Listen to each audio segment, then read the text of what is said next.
how do you get more likes on your Instagram posts without having to buy fake engagement from any of those services. My name is Jelena Ostrovska from JelenaOstrovska.com, and welcome back to my channel. Super excited to see you here. If you are new and you're not subscribed yet, be sure to hit that subscribe button down below. Hit the like for the video if you do enjoy the content, and be sure to turn on notifications by hitting the bell sign down below this video. So without any further ado, let's dive right into it. So with Instagram being such a powerful platform across so many different influencers in all kinds of different niches, there are a lot of services that provide you with fake followers, fake likes, fake comments, and then you are basically going to end up talking to nobody. And here's the thing, if you landed on this video and you're like, hey Jelena, I don't know if I actually need likes on my posts, here's why I think the engagement does matter, okay? Not only for your overall credibility and authority,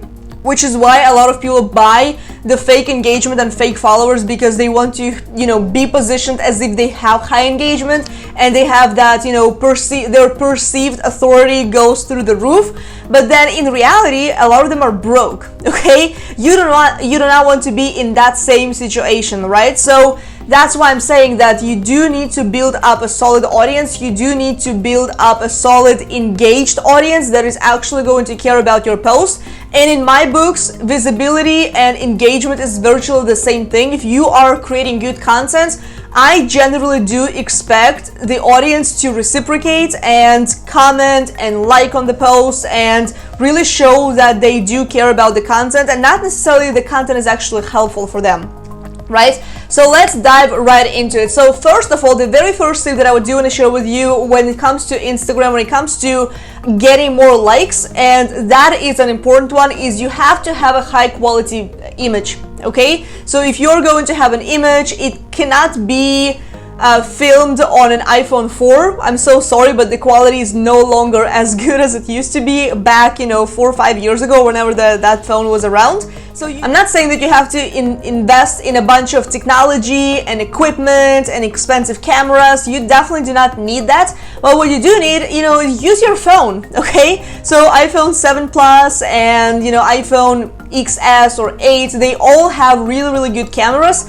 If you are at a point where you have a good camera and you have a photographer following you around, then that's likely going to help. But, if your image is bad quality, these days it really does matter on Instagram, and it's just not going to perform as good if you do not really invest into that kind of quality. So that's step number one. Step number two is you need to fully optimize your posts, and I'm going to dive into this in a little bit more details, because the optimization of the post is going to determine how well your post is actually going to perform in the newsfeed, because as we all know, the Instagram algorithm has changed so much over the years, and it's no longer in a chronological order. So your post is either going to show up or it's not going to show up based on what kind of optimization you do for it. So in my opinion, you do need to use everything that Instagram has to offer. Some of the features are actually hidden, so I haven't really talked about them before.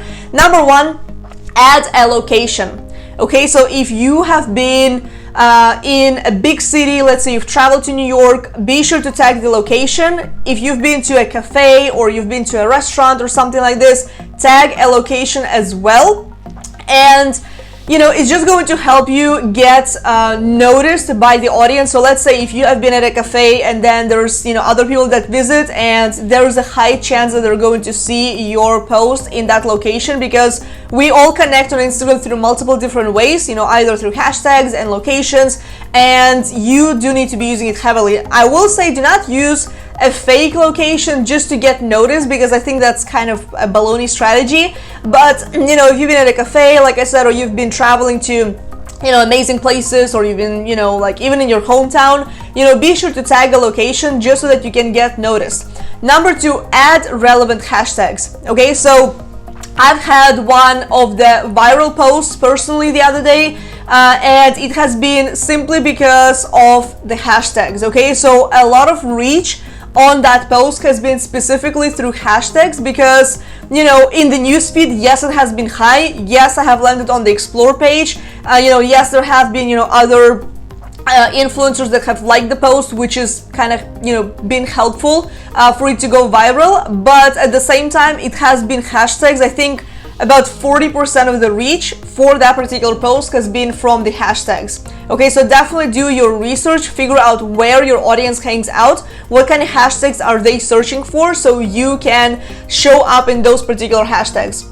Number 3, this is one of those hidden features that not a lot of people talk about, and it's called alt text, which is going to help you with your ranking of the post, because there is such thing as search engine optimization for social media posts. You do always want to add the keywords, okay? So, and here's the thing with Instagram.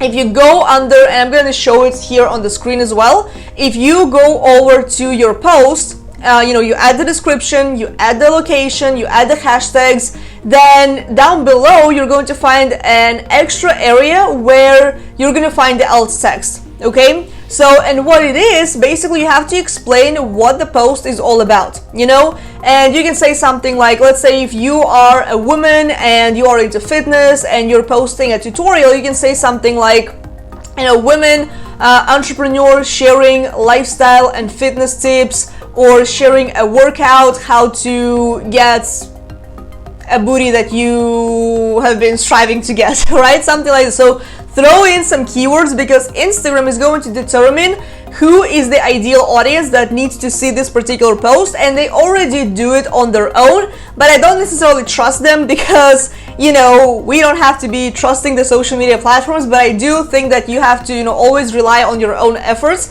and alternative text is something that is going to help you rank higher in the newsfeed by you actually taking the time to describe the picture. And this is also one of the reasons why I don't really encourage you to share or to schedule your post with different platforms and different tools and softwares, simply because you can't really add the alternative text in those in those tools. For example, I love Planoly. Some people use Buffer, some people use the app called the later.com, I think.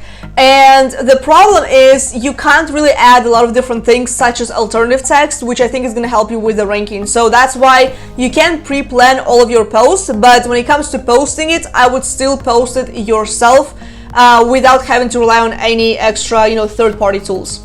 So the other thing is, make sure that you add a full description, okay? So you have to test what is going to work best with your audience, whether it's going to be short description, whether it's going to be medium description, or if it's going to be a long one, full-blown caption. I feel like captions do matter. Some people say, well, I don't really see that they are going to be that life-changing or it's going to make a huge difference. I do feel like captions do make a big difference, especially if you're trying to build a personal brand.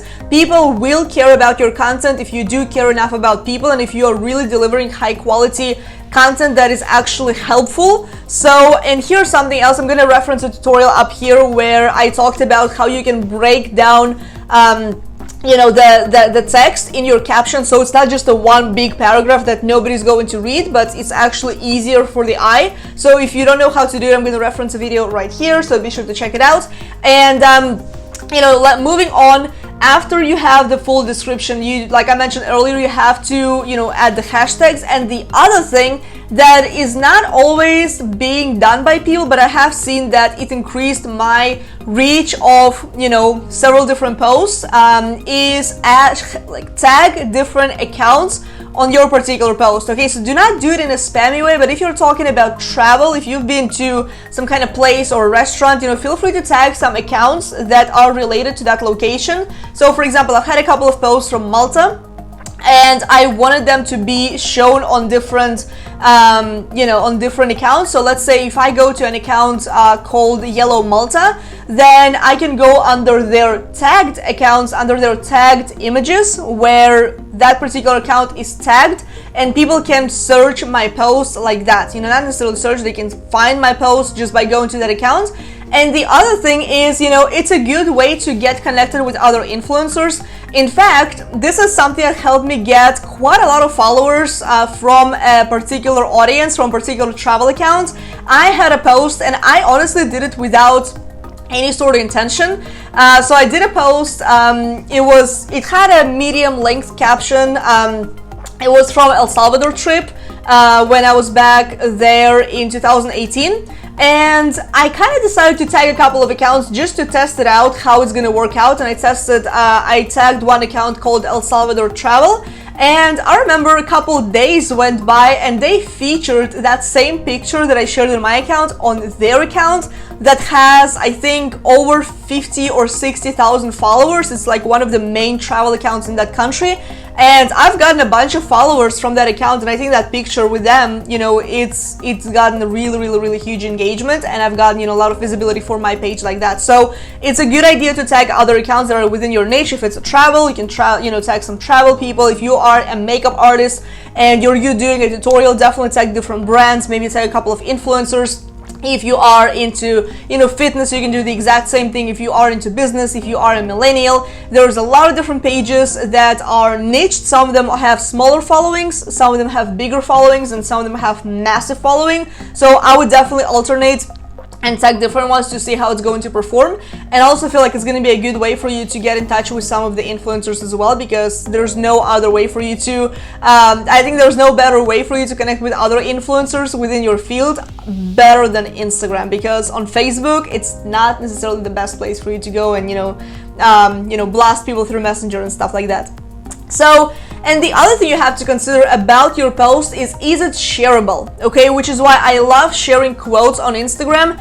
Not in every single post, but if I have a quote, I always think, is it something that people would relate to? Is it something that they are going to want to share with their audiences? Because that's how you can make posts go viral, is by sharing something that people are actually going to relates to. Okay, so if you just share about how amazing you are or how much money you're making or whatever, whatnot, nobody cares about that. Okay, so it all is vague content. So what you have to be doing as an influencer and as a social media entrepreneur is share the content that is going to be solely focused on your audience. Yes, you can share your own stories, in fact you should, but also how those stories can help your audience. So always keep that in mind, because whenever people share your Instagram posts, whenever they repost or they share it to their stories, it always increases your visibility, and it also brings more people back to your profile and builds up your brand even further. So tip number 3, so we're not done yet.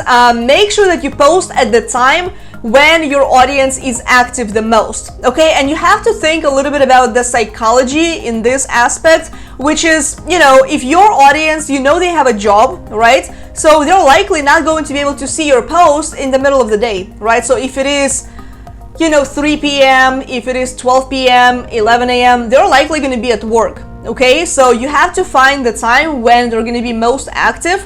Sometimes it may be in the morning when we're getting our coffee and we're catching up with social media, so it may be around, let's say, 7 a.m. If it's too early, then maybe consider posting after people get back home from work and they are getting ready for dinner, or they're binge watching their TV series or different shows, and post around the time like 7 to 9 or even 10 p.m. So test it out, see what works best for you, and definitely use the insights if you have a business account on Instagram, which I highly recommend having. That allows you to track what kind of what posts perform better and at what times is your audience the most active when you have the highest amount of reach. That way that's the best time for you to post. Okay, so in my opinion, there's no such thing as the best time to post. You always have to figure out what works best for your audience. But most of the times it's either people are going to be back from work. Think about the weekends, because weekends is a completely different story. Obviously, people are not at work most of the times, and they wake up a little bit later. They have they go out, and during summer, obviously, people go out to the beach, or they go out, I don't know, to the mountains, or they go into nature and barbecue and all that kind of stuff. So think about where do people hang out at any given time, and then post during those times, right? So, but always check the insights. I highly recommend doing that for you.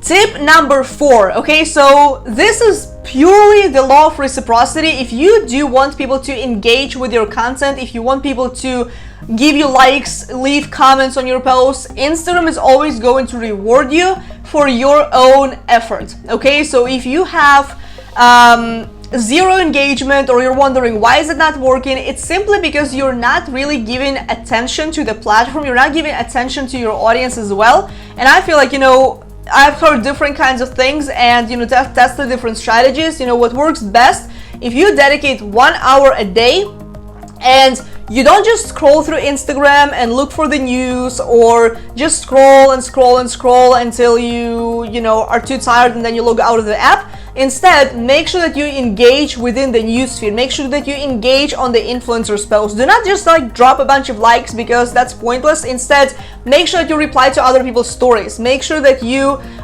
you know, like comment on their posts. You jump onto their, you know, Instagram lives if they are doing that, right? So Instagram is always going to check who is active on Instagram and who deserves the attention and the visibility and the engagement on their posts. So make sure that you do dedicate some time to actually engaging through Instagram. Even if it's not an hour a day, make it 30 minutes a day. Trust me, if you have been wasting your time on social media, it's better that you do not do that, and instead go over to Instagram and spend that time with intention. Tip number 5, promote your posts in stories. Okay, so whenever you publish a post, usually what I do almost immediately is I hit the little plane icon and I share it over to my story, and I throw a little bit of curiosity. Sometimes I kind of hide the post with some GIFs. Sometimes I add a little bit of a description and what people are going to learn in the post, because remember, you always have to give them the reason to check out what it is that you are talking about in the post. Why would I click on it, right? So I see a lot of stories like that in the newsfeed, in the story section, and most of the times I'm like, why would I care, right? So you have to give people a reason to check out your post. Always think about what's in it for them. And you know, but it's a good way to promote your post, simply because the stories at the top, they are in the chronological order, and if people are going to be watching your stories the most, then you're always going to be at the top of the stories feed, at the very top of the Instagram account. And I want to give you a bonus tip, which is number 6. This is something that's going to help you tremendously, and based on the research that I've done, this is going to work out amazingly good if you have at least 1,000 followers on your Instagram account. Is you have to add hashtags in your stories. Okay, so you can add location to your story, and you can also add the hashtags. So that's a really good way to get noticed by your audience. So, you know, I don't personally always do that, but if I have some kind of promotional post, or if I'm sharing my article, or if I'm talking, you know, if I'm promoting my content, then I'm always going to add at least up to, you know, like I generally add, you know, 3 to 5 hashtags, but in my opinion, what works best is add up to 10 hashtags per story. And that way you're going to get noticed once you are able to rank in the story at the top of each hashtag. Because when you search for the hashtag, if you go and do it immediately right after watching this video, then you're going to see that there are stories at the top of each hashtag. So there is a way to rank for it, but you do need to have 1,000 subscribers. That's only when you're going to start showing up in those hashtags. And you also have to think about, you know, what is realistic for me, or what is more like optimistic for me. Where can I really show up in the feed? Because, you know, if you try to go for a broad hashtag like business, there's very little chance that you're going to rank for it, because it's such a wide keyword, such a wide hashtag that a lot of people are competing for. So you have to choose something that's going to be less competition, but where you're actually going to be noticed, and where you're going to have a higher chance ranking in the story. So those are the tips for you. So I really hope you got some value, and I'm sure these are going to help you get more likes and more engagement and more visibility on Instagram. It's going to help you build your audience even further. So definitely implement those. Let me know which one was your favorite down below into the comment section. If you want any more tips, be sure to hit that subscribe button on down below this video.